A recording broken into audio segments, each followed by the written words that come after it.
Join us for a driving review of the Polestar 2. Let's go.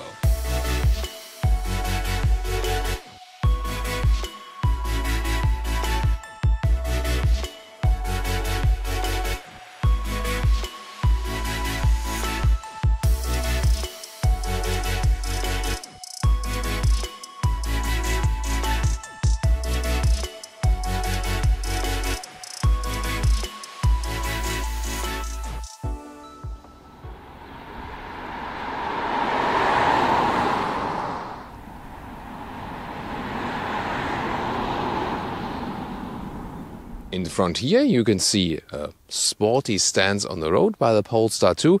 The Thor's Hammer LED lamps here with a daytime running light. This is then Volvo Heritage inspired, and it starts with LED headlamps, and if you get the so-called Plus package, in certain markets already included now, then you also get the Pixel LED, so for a more extensive elaborated LED function. 4.60 m, 15'1" or 181 inches is the length of the Polestar 2, taking the Tesla Model 3, but also the internal combustion competitors here in this mid-size sedan segment. You can see the shape is indeed typical mid-size sedan with a beautiful roofline right there. Strong shoulders, actually, a little bit sports car-like. Then you have the contrasting bumpers, so more, somewhat of a crossover style as well. Then we can see, it was also interesting, the side mirrors here. They are frameless, or almost frameless. One of the first times we see that. I think it's a very beautiful integration.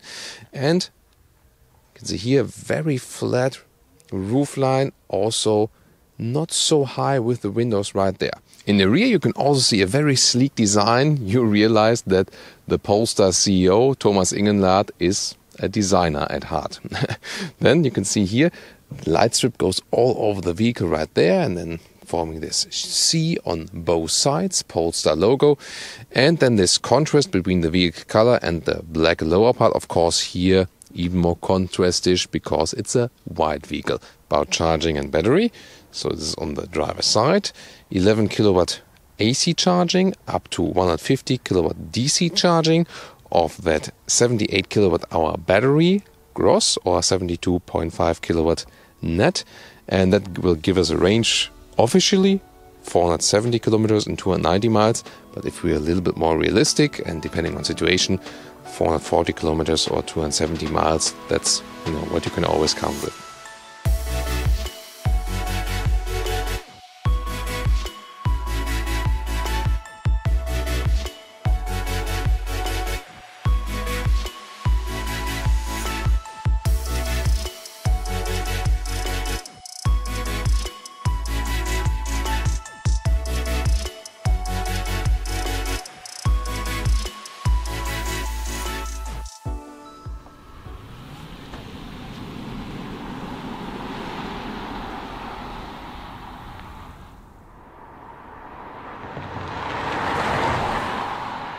This is the car key. This is a small downside. This is, really cheap and plasticish. The only good thing is that they don't use a leather wrap, but I think a leather wrap, for example, would be a suitable solution for that. Opening and closing. Other than that, you rather use the keyless entry. Put your hand on the outside to close it, and on the look at that, how the side mirror here. When I open it again, it's just slightly, obviously doesn't go all the way in. Interesting. But then again, here with the almost frameless, what a beautiful design of this side mirror. Yeah, just again, when I close it, I would expect it to fold in a little bit closer to the vehicle. Interesting. There we go. Yeah, we like to take a look at details. So then, inside of the vehicle, here there's a soft touch material on the top part, and it's some kind of fabric. It's it's looking slick, but it's rather rough surface from what you feel. But overall, I think a good choice. Then soft material here and here as well. Then this Scandinavian bright fabric design, really cool. Memory seating. The door pockets are rather slim. Then first look at the interior. The steering wheel is similar to the one we see in recent Volvos, for example.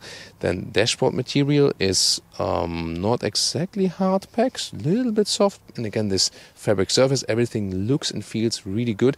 The floor mats, by the way, I like them because they are so easy to pop in and out here. So they're really secure and safe. But then it's so easy to pop in and out that you can actually clean them or just, shake them a little bit around on the outside. So to me, those details, are really interesting.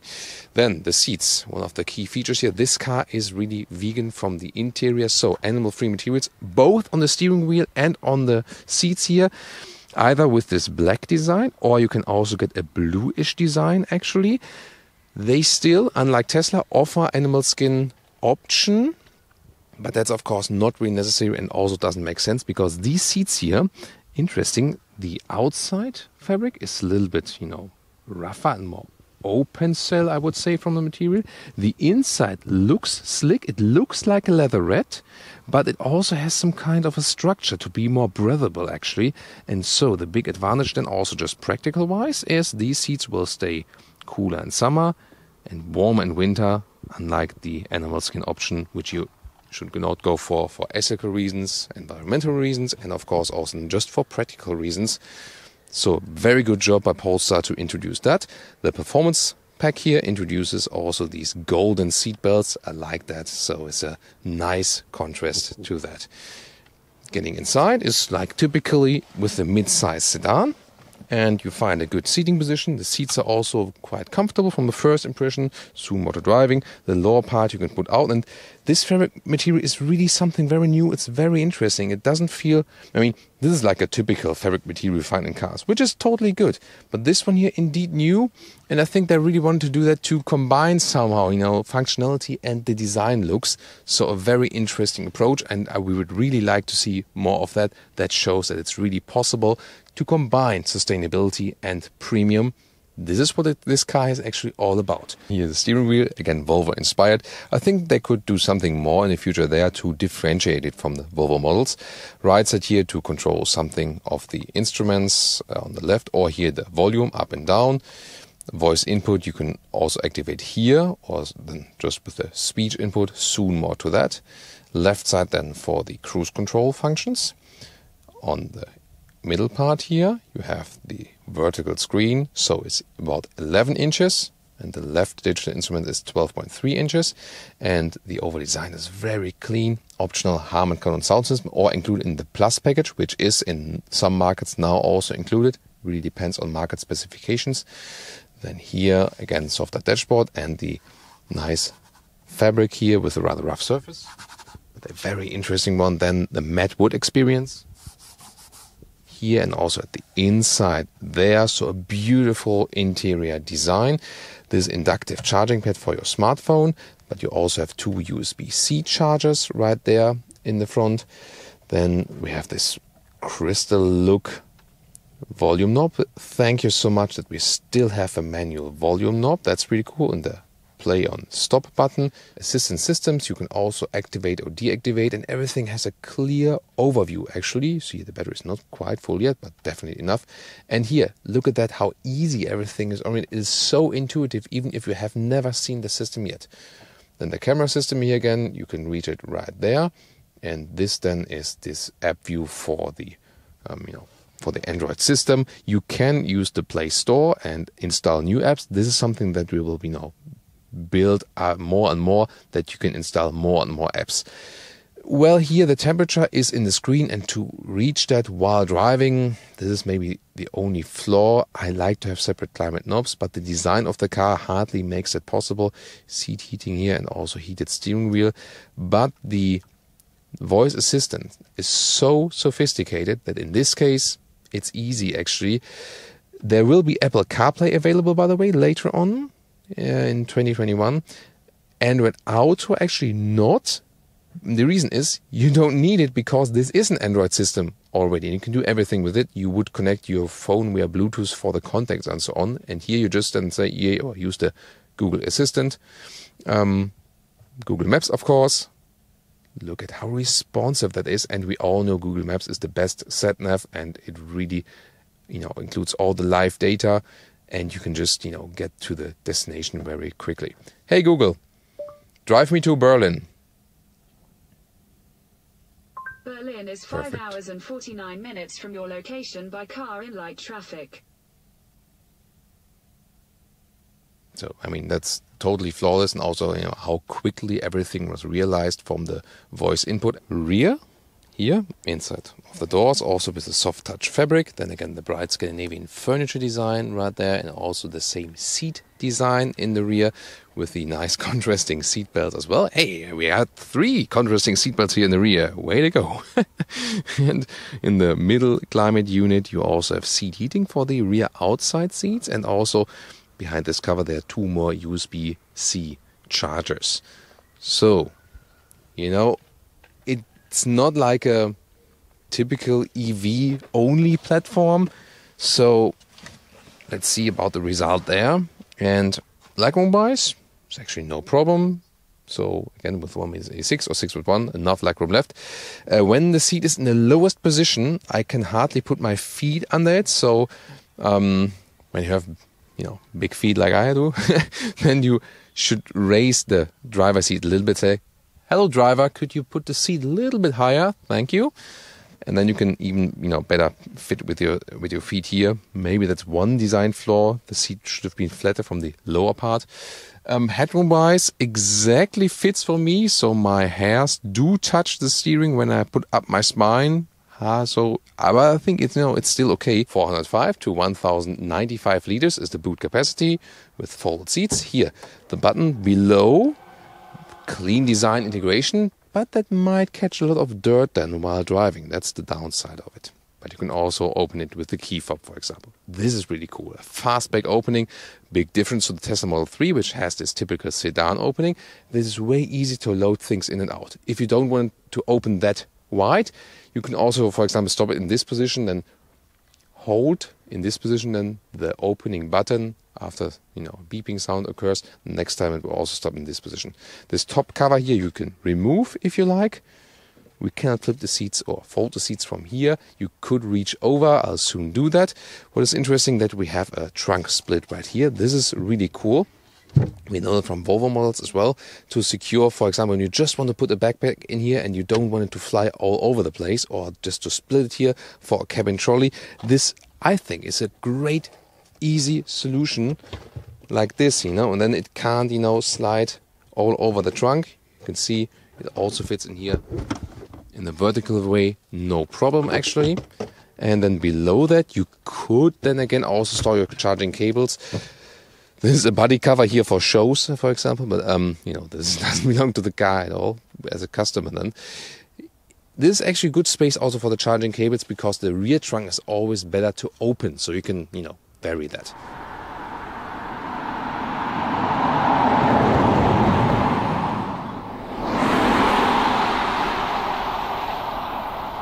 Welcome to Thomas's Driving Lounge with the Polestar 2. We go through different driving situations, city, motorway, suspension, overview, and so on. One pedal driving, so everything you need to know. So at the moment, I got everything in the standard mode. So this is then a harsh recuperation, strong recuperation. So when I lift the throttle, really, recuperates very well.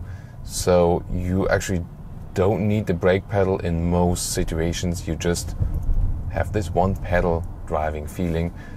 You can also put it to low, for example. So, let's say you don't want to use this in that way, then the recuperation is a little bit less actually. And you could also put it to absolutely off. So here now low, you see the car rolls a little bit further actually. And then that's it, or off then if you just want the roll. And of course, when you use the brakes, you still do regenerate energy.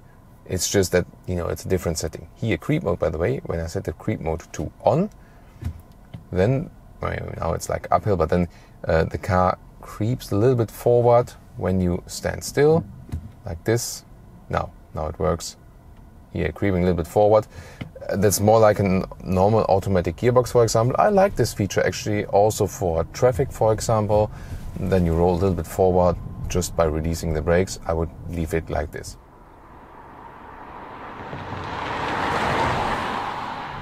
The overall driving feeling then, if you would forget, for a thing that you have, this electric drive, it could at some point also be a Volvo X60 or something. Then again, we have the stiffer ride here.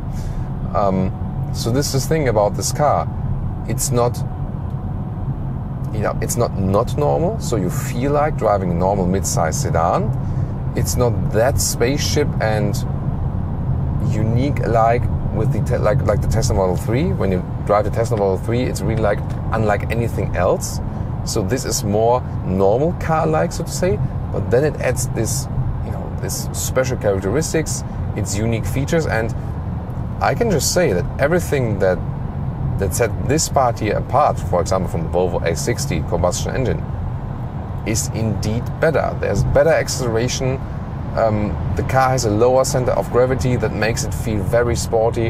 When I'm doing, lane changes here, it really feels like a, like a serious sports car. So everything they made EV here really improved it. Now, more acceleration, 102. Let's see.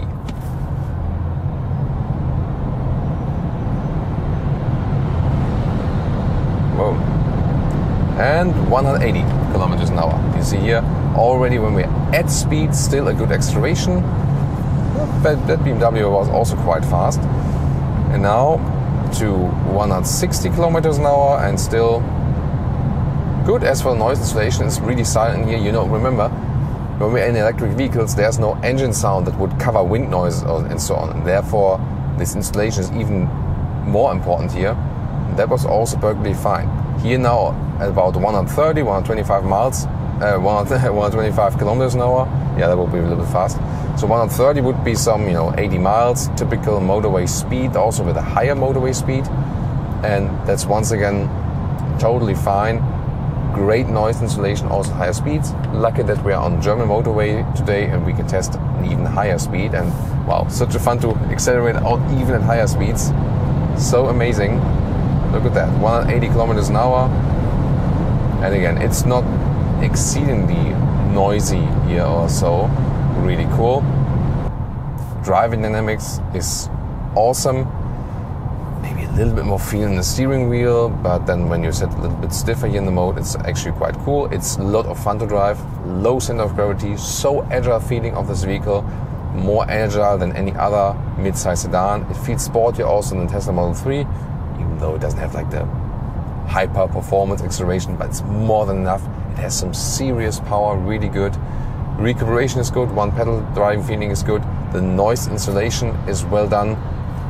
So there's hardly anything to complain about.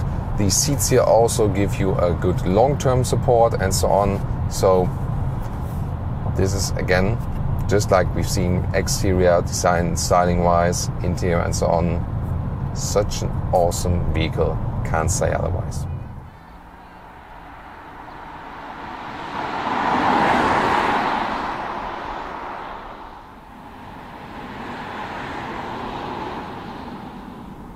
And now we're back here with our conclusion for today with the Polestar 2. The white color here, by the way, is called Snow, so Snow White. Exterior, a strong stance here, typical mid-size sedan shape, but with a lot of sporty elements, so I think really likable.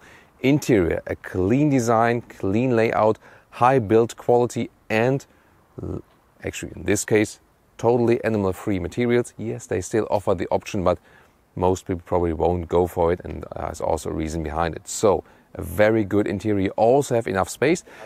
The voice input is just superb. The whole infotainment system is the best you can get actually. The Google integration, there's nothing better here at the moment. Also the GPS and so on. The voice input is just so fast and so flawless.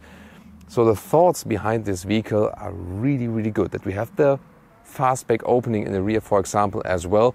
So this is the vehicle Audi, BMW and Mercedes should have brought out 5 years ago. This is it. This is a very contemporary vehicle now. It serves almost all needs and it's just an awesome ride. It's very quick, very performant, yet at the same time it's comfortable in the riding experience. The energy consumption here in our test is about 17 kilowatt hours in 100 kilometers. That's about 27 kilowatt hours on 100 miles. And how did I do this calculation? I just asked the infotainment system, hey Google, 17 kilowatt hours per 100 kilometers in kilowatt hours per 100 miles. And then it said 27.